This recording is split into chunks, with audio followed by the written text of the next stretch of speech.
Hello everyone, welcome. If you remember, in the previous videos, we talked about a very controversial relationship.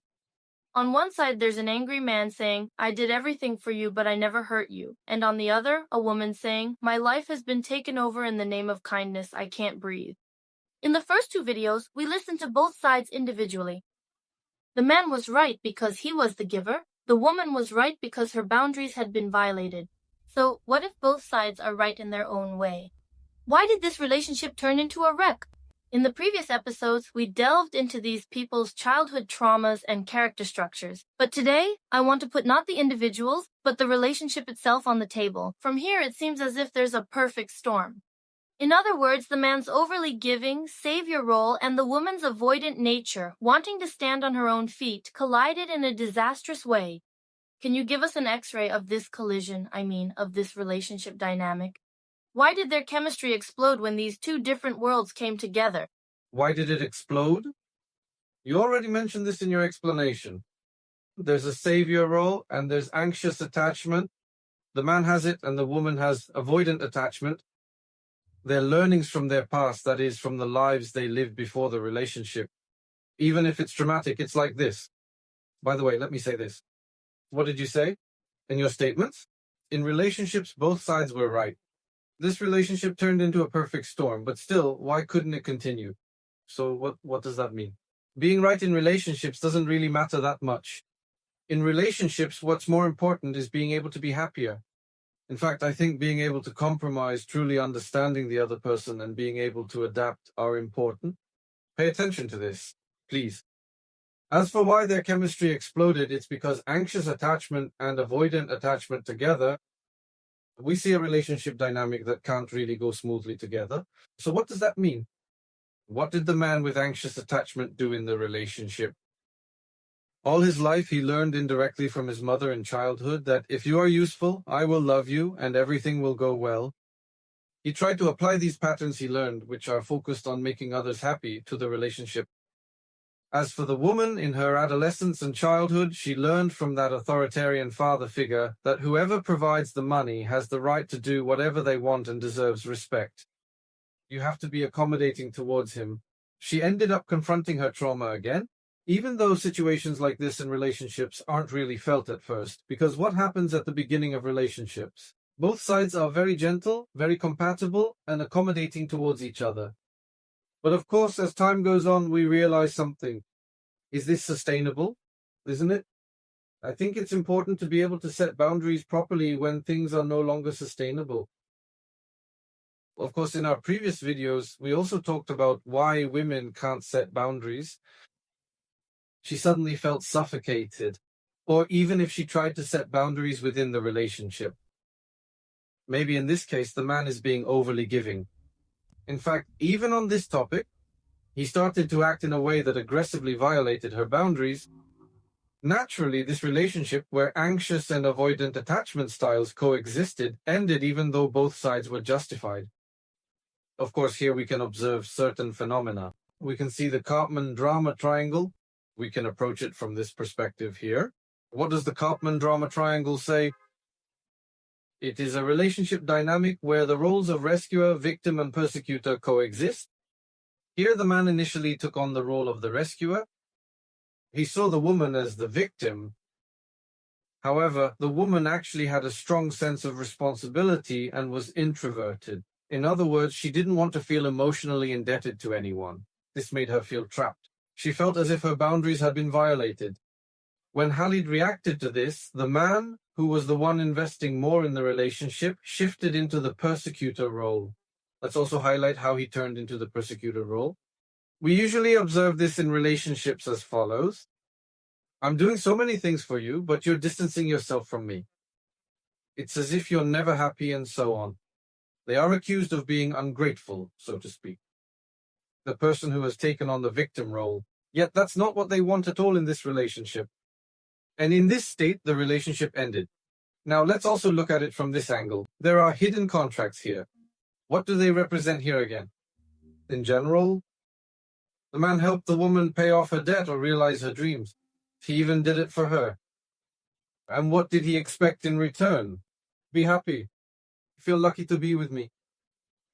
I will protect you. I will take care of you. And what's the easiest tool I have at my disposal? Money. And I will spend it for you. Actually, when the man says these things here in the subtext, when we consider his anxieties, he's not doing this for the woman.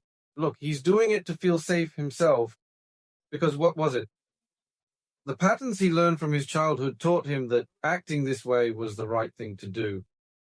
Naturally, as you know, the most important thing for our brain is to feel safe. And our brain tends to do not what is good or ideal, but what it is used to. So the man acted accordingly, but for the woman with an avoidant attachment style, this situation made her feel like her boundaries were being violated and the relationship ended. Now, the problem with a one-sided agreement here is this. Let me explain it simply as well. Is the man making an agreement with the woman? He signs it unilaterally. The woman comes to him to talk about her problems. She says, well, I have a lot of debts. I want to open a shop, in a sense. I mean, how is this going to work with so much debt? It's just not possible.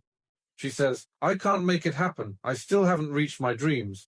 Maybe she just wanted to share her troubles with him.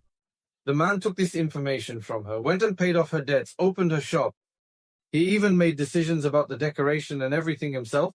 So this isn't really something like, you told me this, so I really like watches. I love wearing watches. I could go and buy you a watch as a gift. That's one thing, but going and opening a shop for the woman, even making decisions about the decoration himself and saying, here's your gift, a shop, is something else entirely. In that moment, he stole her victory. With this one-sided agreement, you need to pay attention to these things here. In other words, instead of both sides focusing on harmony as they get to know each other and go through life together, it seems like they're more focused on getting out of a crisis. More so, it's like they're feeding their own traumas a little bit. So as far as I know, there's an avoidant end and an anxious end. And I'd also like to say this. As far as I can observe, I can see anxious and avoidant relationships around me. When things stabilize a bit more in that relationship, they start to harmonize. But right now, both sides are only seeing things from their own perspective. Like, I want to run away, so I do. Or, I'm anxious, I want to connect. That's how they see it. Now, let's generalize this to relationships, starting from here. Let these videos be a lesson for all of us. Look, being right in a relationship doesn't matter. Relationships don't always have to be happy. Saying our relationship is going well just because everything is fine between the two people or the dynamics around them are good, that's not a very realistic conclusion. You know how they say you really get to know someone in tough times? That's absolutely true. So how do you react in times of crisis? Do you really know the other person? Are you making an effort to get to know them? For example, there's a metaphor we use, psychological oxygen. I really love this concept, for instance. And why is that? What is oxygen to us? It's a source of life, isn't it? We have to breathe. We have to breathe to get oxygen, to be able to reach oxygen. And this is what keeps us alive and vibrant. What does the concept of psychological oxygen mean? Feeling understood, feeling like you belong, being able to be yourself. In situations like these, we receive psychological oxygen. Or when we make the other person feel understood, we give them psychological oxygen. You know what happens when this isn't provided? What happens to living beings who can't breathe and need oxygen? They die. The relationship starts to die. Now we need to pay attention to this. So as I said, it doesn't matter whether you're happy or unhappy in a relationship. It's also not important to solve problems quickly. The most important thing here is to be in harmony. In those examples we mentioned, if the man had asked his girlfriend, "Oh, I'm sorry, is there anything I can do for you?" Would there have been anything? That would have been much more valuable than paying off her debt. That's what matters to her. We talked about this in our previous video, May God Protect You. Of course, since the man is naturally applying the templates he knows, at some point he starts acting on autopilot. At that point, it becomes mechanical. The outcome becomes inevitable. The woman should have been able to set boundaries properly here, but we usually fear authority figures. And where there is fear, it's hard to take a clear stance. Because we really don't want to get into crisis situations. We tend to tiptoe around those situations more gently, but she should have been able to do this. In the end, the woman thought she could handle it, but she couldn't, and left even at the risk of being accused of ingratitude. She ended the relationship. After that, she felt like she could finally breathe, that she could be herself, in a radical decision she made about her life. What you're saying really makes a lot of sense. I agree as well. But on the other hand, it still hurts inside, because there was actually some love, or at least traces of goodwill in the situation. That's why I'm going to ask the most critical question. Did this relationship really have to end? So, with proper communication and clear boundaries, could this scenario have had a happy ending? Or was it inevitable for these two characters to be together, like a ticking time bomb waiting to go off? Actually, it could have been saved, and in a really beautiful way too. Look, in order for us to grow, we need to face our fears. We always talk about this in the videos on our channel. To step out of your comfort zone, you need to face your fears. But in order to feel the need to leave your comfort zone, we need a source of motivation that we can ultimately reach so that we can finally enter that zone of fear. In this sense, relationships actually provide a very suitable ground for us. So what does that mean? The man has an anxious attachment style, the woman has an avoidant attachment style. If both of them had allowed themselves to be exposed to this relationship, all right? And if they had discovered how they should behave within this relationship, not only would a beautiful relationship have emerged, overcoming crises together strengthens the relationship. At the same time, they would have healed their traumas. In other words, in the end, they would have said this to themselves. Oh, look, even when I don't act this way, I am still loved. For example, when the man feels that he is loved and valued, even when he doesn't do anything for the relationship, this is a value that doesn't require a price to be paid. Because he would have this perception, it would probably make him very happy and truly make him feel safe. Him. Or for example, if the woman had felt understood, how should I put it? If she knew she could ask her boyfriend for help without feeling indebted, she would have felt even more connected to the relationship. So the point they've reached in their relationship at this stage is actually not truly themselves. It's themselves within their trauma. And naturally, it could have been saved, and it would have been really wonderful. But of course, they need to take the right steps.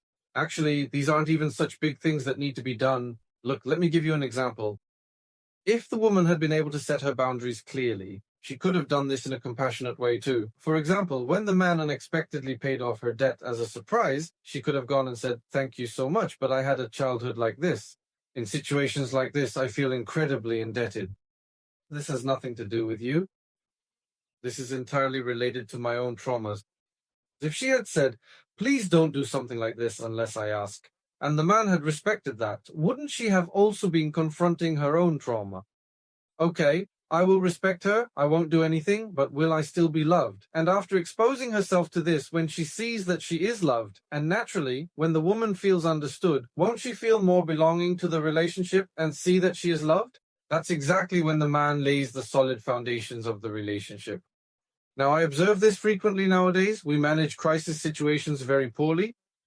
We don't always have to do something. Above all, we have to show respect.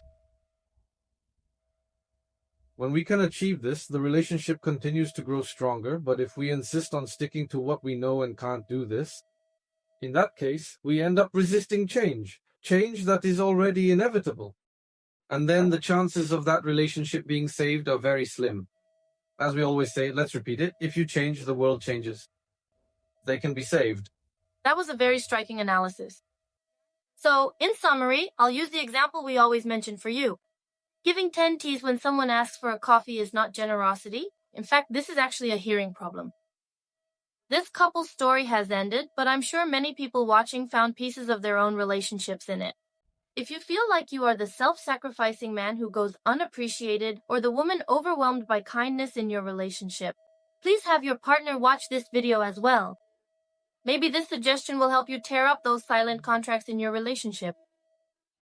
Did you like this series? Should we continue it? We look forward to your comments. Don't forget to subscribe and turn on notifications. Take good care of yourself, your boundaries, and your heart. See you.